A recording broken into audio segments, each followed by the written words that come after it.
demorphs. The three are demoralized, but Tommy says these are the kinds of days they can potentially have and tells them to get some R&R. The three want to keep fighting, but he makes it an order. Enjoy yourself now, because this is only going to get worse. At a soccer game, Connor spots Trent on a bench and offers to help him, but Trent refuses and walks off. Connor chases after him, but then is attacked by the White Ranger. After a tough battle, it seems like the White Ranger is victorious, but Connor suddenly stands tall, goes into his rather silly-looking Super Dino mode, and blasts him back hard.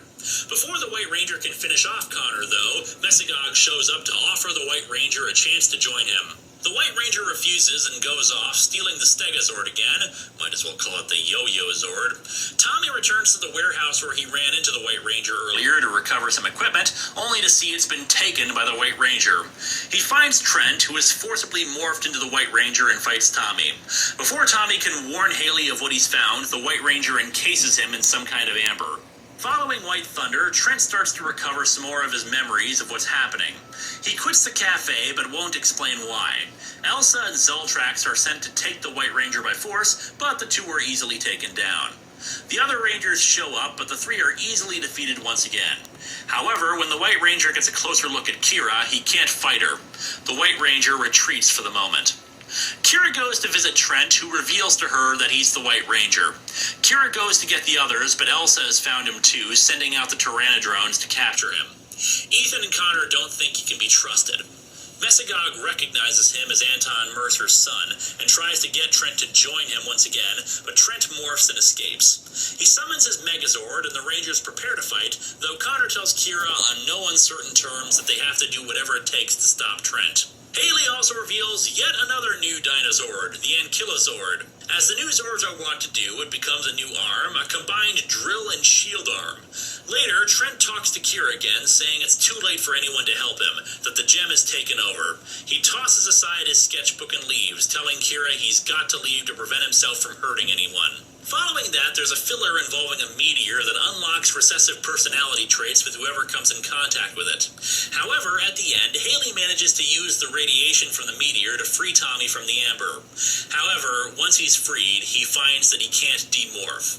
Behind the scenes, this occurred because he worked out a deal with the producers that allowed him to go home and visit his family while shooting 10 episodes, only doing voiceovers during them. After another attack by Trent, two more of the auxiliary Zords are captured by him. Connor and Ethan are against helping Trent, but Tommy tells them that he was in a similar position to Trent once, and they shouldn't give up on him. The White Dino Gem has assumed full control over Trent, meaning that even when he's demorphed, it's the White Ranger that's talking. To throw another wrench into matters, at the end of Burning at Both Ends, Mesagog reverts into Anton Mercer, and in the next episode, we learn that it's a Jekyll and Hyde relationship. While looking through old photos, and I'd be insane not to include this bit. Wow. Nice hair. Hey, it was in style back then. Kira and Tommy discover an old picture of him first joining up with Anton Mercer, where he also met a guy named Terrence Smith, or Smitty. Terrence was up for the same job as Tommy with Mercer Industries, but Tommy was the one who got it. Terrence went on to work for another company, but was apparently killed in an accident. Naturally, it turns out that Zeltrax is Terrence Smith.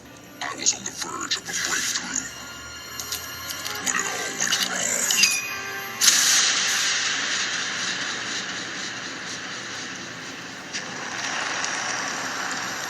Mesagog found me and put me back together again. He's a genius with cybernetic reconstruction. I'm still not sure what exactly the revenge is that he wants, though. Just because he didn't get the job with Mercer's company, that part wasn't even brought up when he explained his backstory. Anyway, Zeltrax had made a deal with Trent that if Trent helped him to get Tommy, Zeltrax would help take down Mesagog. However, Zeltrax is loyal to Mesagog and informs him of the plan immediately, allowing Mesagog to once again offer him the chance to join him. This time, Trent accepts, partially because it seems the White Ranger's personality is merging with him, so there's a mixture of both present. Zeltrax also reveals that he's kind of got a thing for Elsa. There is an episode that I'm sure people want me to comment on, and that's Lost and Found in Translation. The three teens, while watching TV, discover a version of Power Rangers made in Japan.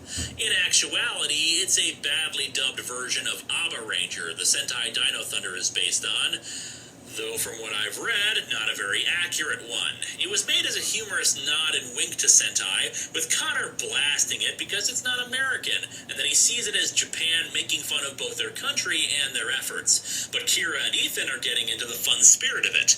By the end, Connor is turned around on it, and he ends up loving it. It's weird to watch, to say the least, but it's a good lesson for purists from either side of Power Rangers versus Sentai. See, their show was different, but it was still cool. Anyway, after that, Zeltrax and Trent battle for the position of second in command, with Trent winning through. Later, Mercer tells his son that he's worried about what the Dino Gem has done to him and explains his backstory. You know, my research on dinosaur DNA was bold, was groundbreaking. I was sure I was on the verge of a whole new technology, one that would serve the betterment of mankind. Which is why you decided to drink it. Through a series of events, Zeltrax frames Trent for the destruction of some of Mesogog's experiments. As a result, Mesogog ties down Trent and tries to kill him. However, Mercer's personality breaks through and redirects the beam meant to kill him. It bounces off everything and hits the Dino Gem, shattering the coating that created the personality while keeping the power itself active. Yep, his father has freed him from the White Ranger personality. Mercer tells his son to use it however he sees fit, but mostly he should help the Rangers, since otherwise there's no chance he'll be free of Mesogog.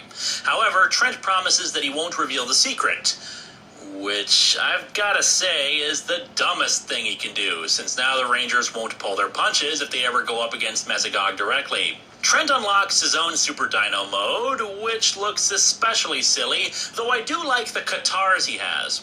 After Trent saves his life, Tommy allows him to join them.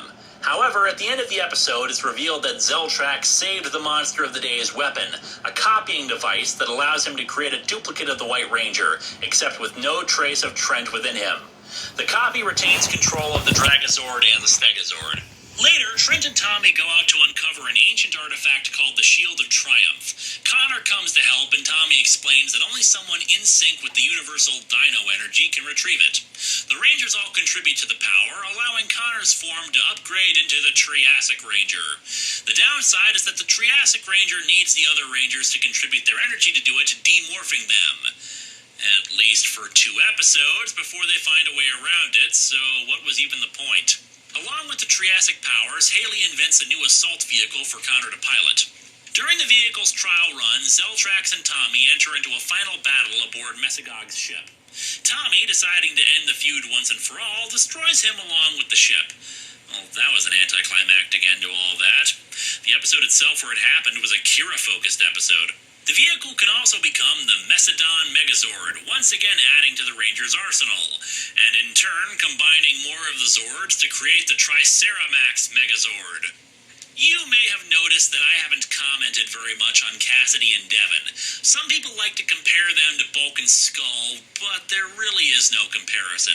Bulk and Skull, when they began, were bullies and didn't care about school, and as a result, their antics made a little bit more sense. Cassidy is just a selfish idiot because she wants to be a reporter? Devin, on the other hand, while a little clumsy and absent-minded, is intelligent and skilled.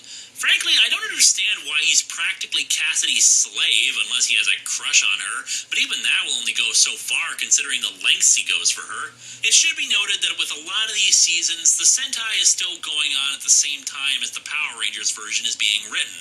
As such, the writers don't know what they're going to be able to use with the Sentai footage or where the Sentai footage is going. Subsequently, when the Aba Ranger equivalent of the Triassic Ranger was brought up, it was believed that he was actually a 6th Ranger for the team, and there were some plans made for Devin to become the Triassic Ranger, but they dropped it when it was clear that it was just a powered-up Red Ranger. Anyway, Cassidy deliberately puts herself in harm's way on foolish and moronic errands just to get an exclusive story, interrupting the Rangers in the middle of a fight to try to get an interview.